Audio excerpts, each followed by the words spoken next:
The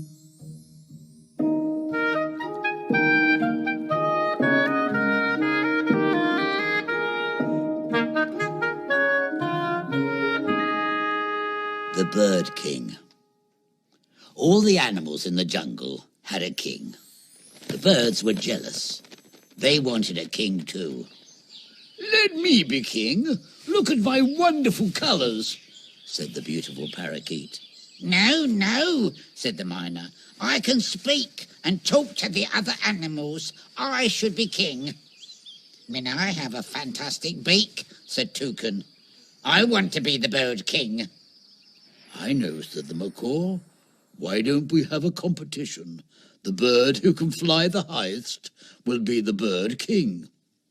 Everyone thought this was an excellent idea, especially the eagle. "Make me king now," he said. "I am the strongest, and I can fly the highest."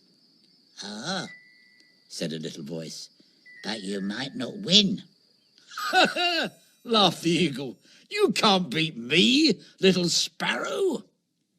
"We'll see," said the sparrow. The race began, and all the birds flew high into the sky. They flew higher and higher, and the eagle flew the highest. "Ha! I told you," squawked the eagle. I am the king." But the sparrow was hiding under the eagle's wing. Suddenly, he flew higher than the eagle's head. The sparrow was the highest bird of all. He won the competition. And the sparrow was the new bird king.